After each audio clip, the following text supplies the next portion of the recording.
Bienvenue sur Manipura, un podcast de développement spirituel qui s'adresse à vous si vous souhaitez vous reconnecter à votre plein pouvoir en prenant confiance en vos capacités et en étant aligné avec vous-même et l'univers, vers une sphère émotionnelle et mentale équilibrée et un ego sain.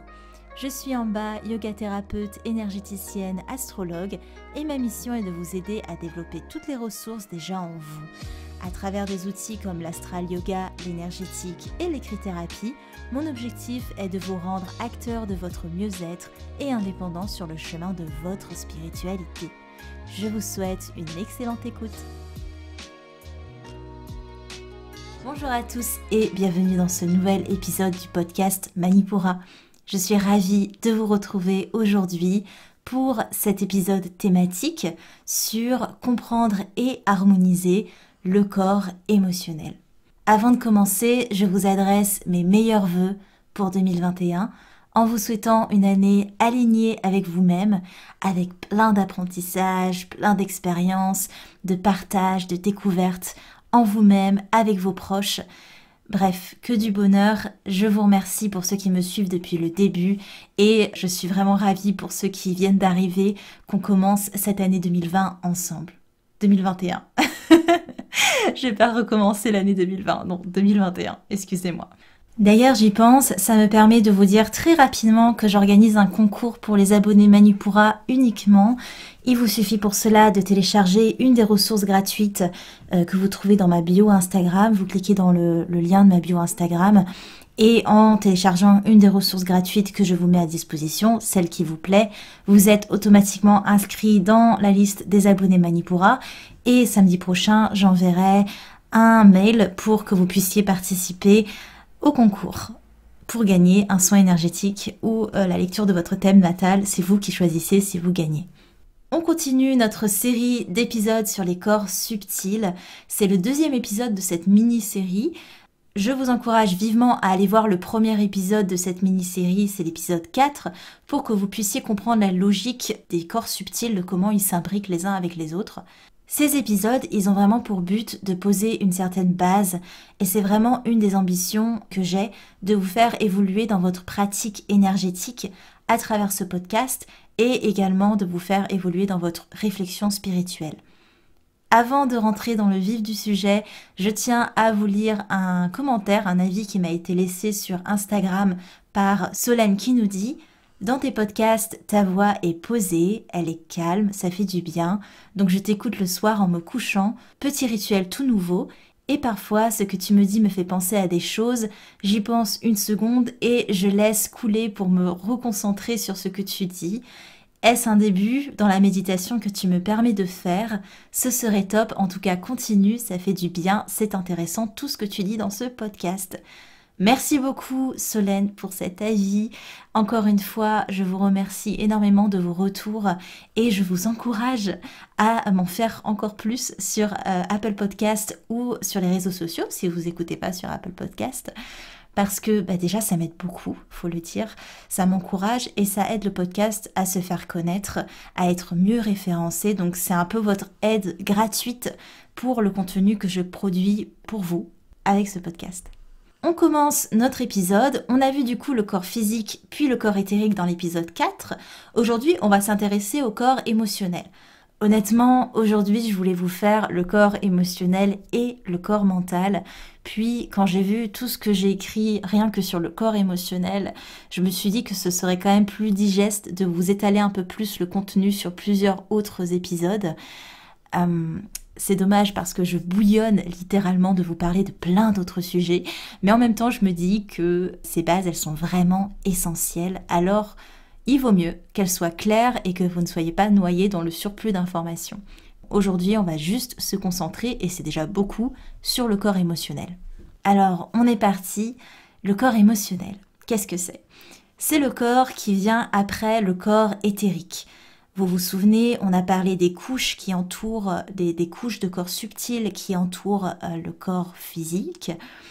Et comme on l'a vu dans l'épisode 4, les couches, elles ne sont pas juste déposées les unes après les autres, elles s'entremêlent vraiment les unes dans les autres. Le corps émotionnel, vous pouvez aussi le retrouver sous le nom de corps astral. c'est tout ce qui va gérer ce qui est attrait aux émotions.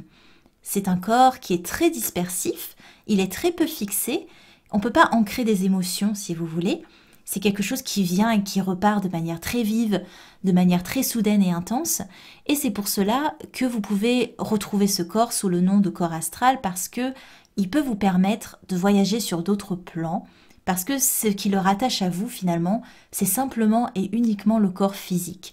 Et si vous vous détachez un temps du corps physique, comme lors des voyages astrales, vous pouvez vous disperser dans l'astral. C'est ce qu'on appelle un voyage astral, parce que justement, ce corps émotionnel, il est de nature libre. Alors ça me permet de vous introduire au plan astral. Qu'est-ce que c'est ? Il faut savoir que tout ce que vous ressentez se matérialise sur le plan astral et laisse une charge émotionnelle. Le plan astral, c'est un plan vibratoire. On a vu ce qu'est un plan vibratoire dans l'épisode 4. C'est pour ça que je vous conseille de ne pas sauter des épisodes parce que je ne vais pas tout le temps revenir sur les notions. Dans l'épisode 4, on avait notamment vu le plan terrestre avec le corps physique, le plan éthérique avec le corps éthérique, et là, le corps émotionnel, il est lié et il est en constante communication avec le plan astral. Pour vous aider à comprendre la logique des plans vibratoires, j'aime beaucoup l'image que donne Mallory Malmasson dans son livre Soul Dating. Elle les compare aux étages d'un immeuble. Chaque étage a sa propre vibration énergétique et compose l'immeuble qu'on pourrait apparenter à l'univers. Le plan astral, il existe de par les émotions qu'il reçoit. Dans ce plan astral, on distingue deux parties. Le bas astral ou l'astral inférieur, où viennent se loger les fameuses charges émotionnelles négatives, et c'est là qu'on retrouve également des êtres assez sombres, des parasites émotionnels. On a également la deuxième partie, qui est l'astral supérieur, qui lui se nourrit d'émotions positives, et c'est là qu'on retrouve des êtres de lumière. On peut aussi y retrouver vos guides, par exemple. Il ne faut pas avoir peur de ce plan astral parce qu'on a le pouvoir de le moduler complètement. Si vous vous débarrassez de vos charges émotionnelles, le bas astral sera beaucoup moins encombré et vous aurez plus de facilité à atteindre et à nourrir l'astral supérieur. Pour vous en dire un peu plus sur les charges émotionnelles, elles sont là, elles vous envahissent, elles vous alourdissent, sans même que vous vous en rendiez compte à un certain point. Et comme tous les corps subtils interagissent entre eux, comme on l'a vu dans l'épisode 4, les charges émotionnelles, elles peuvent à terme jouer déjà sur votre plan mental avec du stress, de l'anxiété, un état dépressif, et ou sur le plan physique avec des maladies par exemple, dans le pire des cas. Ces charges émotionnelles, elles sont problématiques pour ça, mais elles le sont aussi parce qu'elles sont imprimées dans votre corps émotionnel et du coup dans le plan astral. Et il arrive que même dans une situation assez neutre, il y ait un élément qui vous déclenche une émotion, alors même que vous n'étiez pas forcément affecté par la situation. Et ça arrive parce que vous baignez littéralement dans vos charges émotionnelles. Par exemple, typiquement, si on vous a agressé un jour et que la personne portait un manteau rouge, à chaque fois que vous verrez un manteau rouge dans une vitrine ou autre, ça va vous rappeler la charge émotionnelle, la peur, la colère, la frustration, qu'importe l'émotion qui est apparue à ce moment-là, ça va vous la rappeler et vous la rendre encore plus conséquente dans votre corps émotionnel. Maintenant que vous savez à peu près de quoi il en est au niveau du corps émotionnel, du plan astral et des charges émotionnelles, comment on fait concrètement pour équilibrer, pour harmoniser le corps émotionnel? Je vais vous donner quelques pratiques que j'associe à l'astral yoga parce que l'astral yoga, c'est un yoga que je veux très énergétique. Forcément, on est basé sur l'énergie des planètes et il y a tout un travail de pratique énergétique que l'on peut faire autour. Tout d'abord, l'une des premières choses, c'est déjà de vous nettoyer des émotions négatives que vous avez accumulées jusque-là. Pour cela, je vous propose plusieurs visualisations. La première, la visualisation de la pluie. Vous pouvez vous mettre en état de méditation et visualiser que vous êtes sous la pluie et que cette pluie nettoie toute la crasse qui s'est accumulée sur votre peau et qui l'empêche de respirer, qui bouche les pores de votre peau. Une pluie qui est lumineuse, qui écoule à la terre, la suie négative et vous nettoie d'une eau purifiante. Si vous voulez être guidé pour cette méditation, j'ai mis dans les notes de l'épisode un lien vers cette méditation guidée que j'ai réalisée il y a pas mal de temps déjà, mais qui est toujours aussi efficace. Donc je vous mettrai le lien dans les notes de l'épisode. Une autre visualisation, la visualisation du balai. Vous vous mettez en posture de méditation et vous allez visualiser une pièce à l'intérieur de vous. Et dans cette pièce, il y a plein de poussière, il y a des objets qui sont assez encombrants, des objets qui vous rappellent des choses pas cool. Vous allez vous munir d'un super balai et vraiment venir balayer tous les recoins, jeter les meubles et les objets par les fenêtres, par la porte, ouvrir les fenêtres, vraiment laisser entrer l'air. À chaque inspiration, visualisez ce grand nettoyage, cet air pur qui rentre par les fenêtres, par la porte. Et à chaque expiration, visualisez toute cette poussière, tous ces encombrants qui sortent, qui s'expulsent par votre souffle de vos narines. Donc c'est aussi un travail de visualisation intéressant. À l'inspiration, air pur, régénérant, qui vraiment aère la pièce intérieure. Et à l'expiration, toute la poussière, tous les encombrants qui sortent. Après, vous êtes nettoyé des charges négatives, ça peut prendre un petit peu de temps. On va faire un travail pour se couper des émotions négatives, des liens qui ont été fabriqués. Pour cela, plusieurs possibilités. La première, c'est la visualisation du ciseau. Je sais, je vous donne beaucoup de visualisations, mais il ne faut vraiment pas sous-estimer la puissance de création de votre esprit. C'est vraiment quelque chose que je veux mettre à l'honneur avec Manipura. C'est votre pouvoir de création qui est infini, vraiment infini. Et toutes ces visualisations, c'est des outils ultra puissants pour votre esprit, pour ancrer dans l'instant ce que vous voulez mettre en place pour vous-même. C'est pour ça que je vais vous donner plein de visualisations dans ces podcasts. La visualisation du ciseau, donc, c'est, par exemple, pour vous donner un exemple concret, vous avez fait un cauchemar et à votre réveil, mettez-vous sans trop attendre assis au bord de votre lit et visualisez ou faites le mouvement même que vous coupez un lien entre vous et là où vous étiez allongé. Ça va vous permettre de laisser le cauchemar là où il était, dans le monde des rêves, et de ne pas l'emporter avec vous toute la journée, d'emporter cette sensation qu'a éveillé le cauchemar avec vous durant la journée. Pareil, si on reprend l'exemple de notre manteau rouge, visualisez que vous coupez le lien qui part de ce manteau à vous-même. Comme ça, il y aura une neutralité émotionnelle quand vous reverrez ce manteau rouge. Et si ce n'est pas le cas, réitérez la pratique, recoupez les liens. C'est vraiment un travail de fond et un travail qui peut être répétitif, mais qui va permettre à la longue de couper tous ces liens. La deuxième méthode pour vous couper des émotions négatives, c'est le concept de répondre au lieu de réagir. Alors ce concept, je sais qu'il est plus facile à dire qu'à faire, mais les émotions négatives le sont parce qu'elles ont touché une blessure de l'ego. L'ego, il réagit souvent au quart de tour et souvent d'une manière à renforcer l'émotion négative, à la nourrir, ce qui est tout à fait normal parce que le rôle de votre ego, c'est de vous prévenir de possibles situations à risque, de situations qui peuvent vous mettre en danger et d'assurer votre survie. C'est à ça que sert l'ego. C'est pour ça que l'ego, il ne faut pas chercher à l'éliminer, à s'en affranchir, mais il faut chercher à le réguler. Ce sera sûrement la thématique de tout un épisode, si ce n'est plusieurs, parce que l'ego, c'est vraiment un sujet qui me passionne.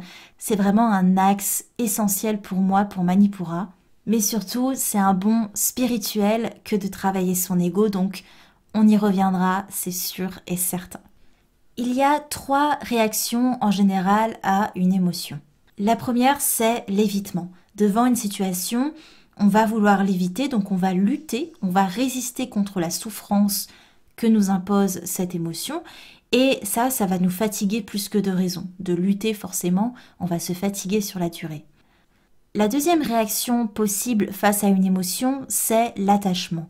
On va s'attacher à un sentiment positif, mais de manière complètement contre-productive parce qu'on veut que le positif continue et ça amène une certaine tristesse face à des événements dits négatifs qu'on est en train de vivre et on va vraiment se rattacher au positif qu'on a idéalisé avant, comment c'était avant. Et on est dans une énergie d'attente, d'espoir que ce qui a été avant revienne.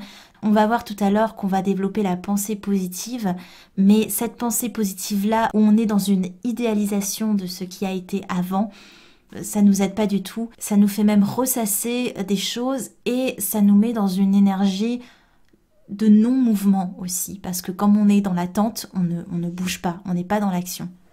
La troisième réaction qu'on peut avoir face à une émotion, c'est l'indifférence.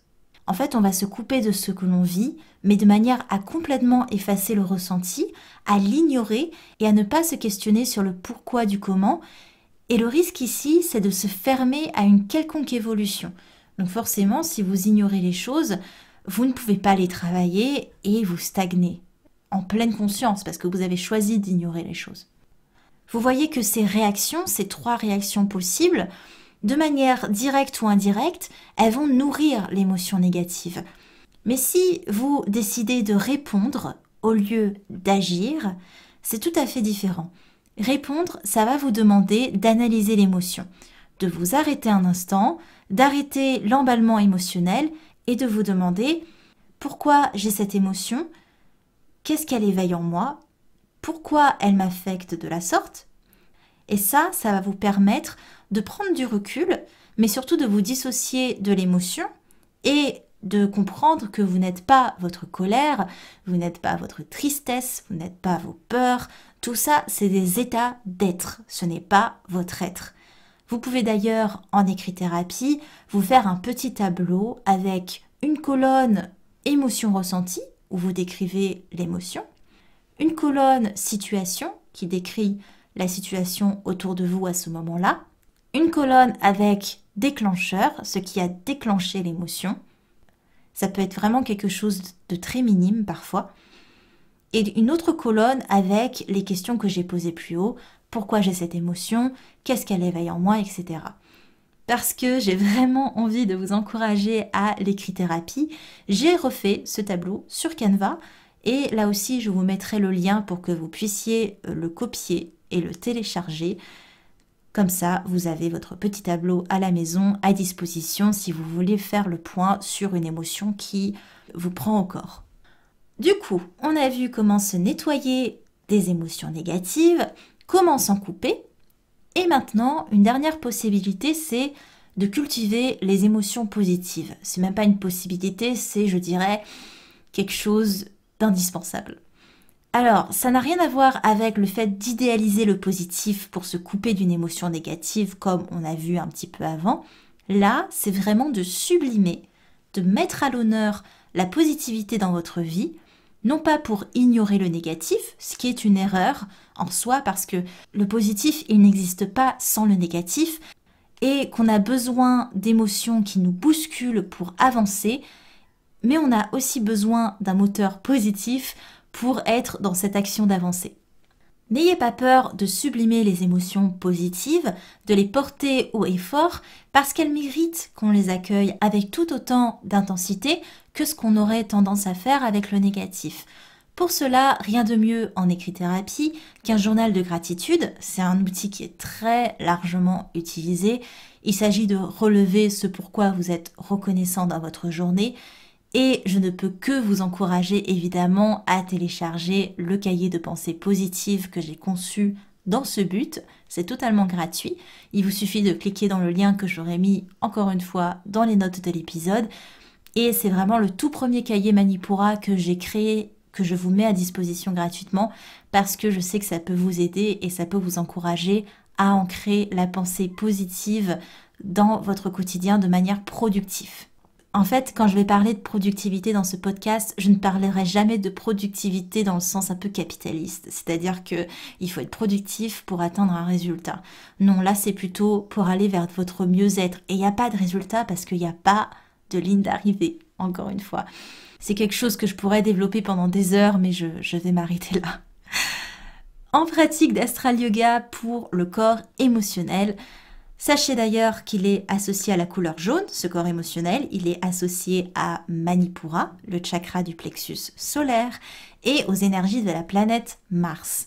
Alors, pour équilibrer ce corps émotionnel, il faut travailler sa confiance en soi, l'acceptation de soi, être dans le non-jugement et ne pas être affecté par le jugement d'autrui, tous ces éléments, ils vont permettre évidemment d'harmoniser le corps émotionnel parce qu'on ne va pas créer de charge, au contraire, on va s'alléger de beaucoup de choses. Pour ce faire, on peut faire une série de postures qui s'appelle la danse du guerrier. Mars est relié au dieu de la guerre. Là, ici, on est dans un guerrier pacifique. Le guerrier en yoga, c'est Virabhadrasana. Et ces postures, elles sont particulièrement efficaces pour activer le feu intérieur Agni, qui va nous permettre de brûler les toxines et les émotions accumulées. C'est vraiment le feu digestif énergétique. On a également Navasana, la posture du bateau, qui est une posture de prédilection pour Manipura Chakra. On peut la pratiquer avec ou sans support. Je vous montrerai ça de toute façon dans un reel sur Instagram, comme d'habitude. Pour me suivre sur Instagram, petit rappel, c'est amba.manipura. En plus des postures, je vous montrerai 2 mudras qu'on peut travailler pour le corps émotionnel. Ces mudras qui va nous aider à défaire les blocages en libérant les émotions qui ont été refoulées ou qui se sont accumulées. Il permet un lâcher-prise émotionnel en agissant notamment sur la colère, sur la tristesse, sur les peurs. Donc il est vraiment très efficace. On a également Mahanyana Mudra. Il est un peu dur à dire. C'est une mudra qui peut être prise de 2 manières différentes. Je vous montrerai dans le reel également. C'est la mudra du détachement qui nous pose dans l'instant présent et qui nous aide à nous dissocier de nos actions, de nos réactions, de nos traumas, des blessures et des expériences qu'on a pu avoir, des émotions, etc. Pour conclure rapidement, déjà bravo si vous êtes arrivé à la fin de cet épisode parce que je sais que c'est des épisodes qui sont assez denses, mais il faut vraiment voir ces épisodes comme des cours d'énergétique en fait, parce que c'est vraiment comme ça que je les pense. C'est pour vous donner des bases, donc forcément c'est un peu j'irai pas dire jusqu'à des mini-formations, mais je vous déploie quand même beaucoup d'informations d'un coup, donc ça peut être assez compliqué à assimiler. Encore une fois, ne vous inquiétez pas, parce que les épisodes thématiques ont le droit à une retranscription sur le blog Manipura. Le lien est dans les notes de l'épisode. Pour conclure du coup, le corps émotionnel ou le corps dit astral, c'est le corps qui gère notre sphère des émotions. Il est lié au plan astral. Tout ce qu'on ressent imprègne le plan astral de manière positive ou négative. Et si négative, cela crée des charges émotionnelles qui viennent nous alourdir. Pour le réguler, pensée positive, détachement, confiance en soi, acceptation et non-jugement. Avant de vous laisser aller à vos pratiques de visualisation, d'astral yoga, de mudra, petit rappel concernant le séjour Yoga Colors of Spring que l'on organise pour bien signer le renouveau de 2021. C'est un séjour qui se déroule du 22 au 25 mars pour fêter l'équinoxe de printemps avec vous. Il y aura de l'astral yoga, de la lithothérapie, de l'astrologie, de la sophrologie. Et ça se déroulera dans un lieu magnifique au pied des Pyrénées en pleine nature.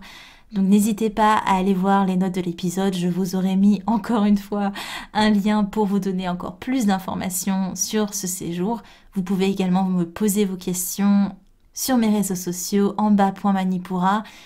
N'hésitez pas à me noter 5 étoiles si vous aimez ce podcast, ça m'encourage grandement et je vous retrouve pour le prochain épisode. Merci à vous.